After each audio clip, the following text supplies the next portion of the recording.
There's a moment right after you answer an unknown call where nothing happens. No voice, no background noise, just silence. 3 seconds that feel off. And what most people don't realize is those 3 seconds are the most important part of the entire scam.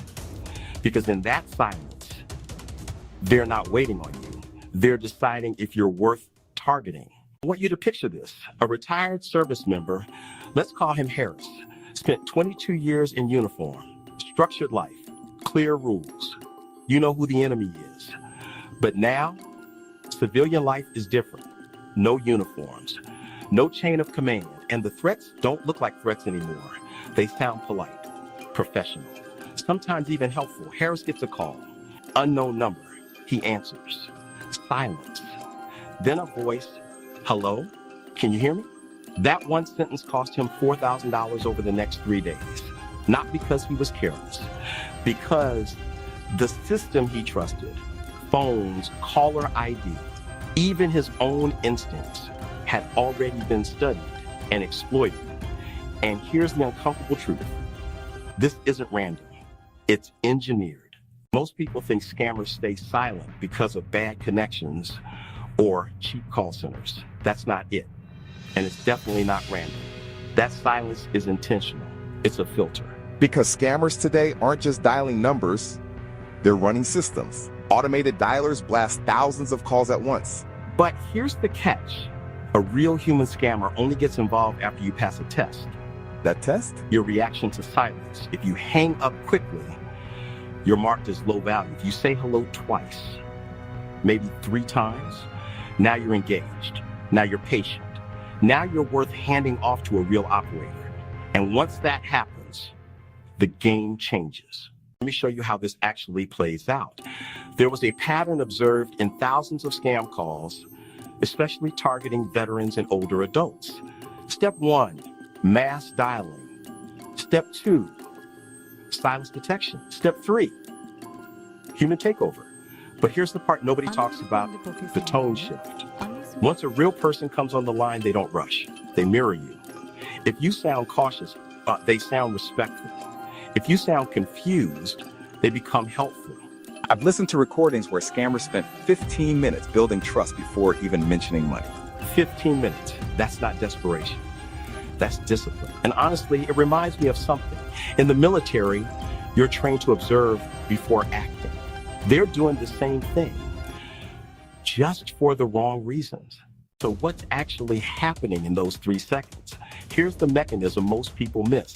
It's not just about you answering, it's about how you answer. The system is analyzing time to response, tone of voice, background noise, even how long you stay on the line without input. That silence gives the system a clean read. No interference, no script, just you. And once you're categorized, your number gets tagged. Not just for one scam, but potentially shared across networks. That's why some people say, once I answered one call, they never stopped. Because in a way, you were verified. And I'll be honest, this part bothers me the most. Because it turns something simple, like answering your phone, into a data point. So what do you do with this? You don't panic. You change your behavior slightly. Because the goal isn't to avoid every call. It's to avoid being classified as a good target. Here's the shift. Stop treating unknown calls like conversations. Treat them like signals. If there's silence, don't fill it. Let them speak first. If they don't, hang up. No second hello. No curiosity. Because every extra second you stay engaged increases your value to them. And I know that feels counterintuitive. We're wired to respond, to be polite. But politeness is exactly what they're exploiting. Let's make this practical. If you want to protect yourself or someone in your family, follow this system. First, unknown number calls. Let it ring. If it's important, they'll leave a message. Second, if you do answer and hear silence, wait, don't speak. Give it 2 seconds, then hang up. Third, never confirm personal info on inbound calls. Even something small like your name can be used to build a profile. Fourth, use your phone settings. Silence unknown callers. Filter spam. It's not perfect, but it reduces exposure. And fifth, this one matters most.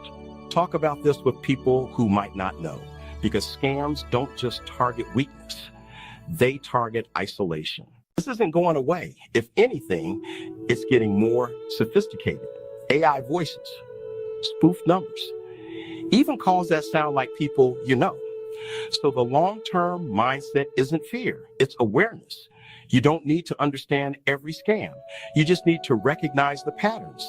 And that silence, that's one of the clearest signals you'll ever get. Not everything that waits deserves your response. Here's the part that stays with me. Harris, the guy I mentioned earlier, he didn't lose that money because he didn't know better. He lost it because the world changed and nobody told him the rules had changed too.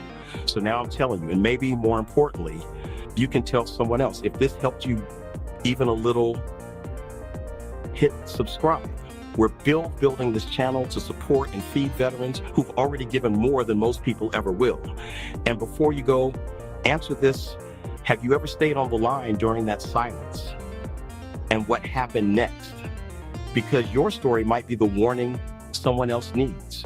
And sometimes that's how we fight back.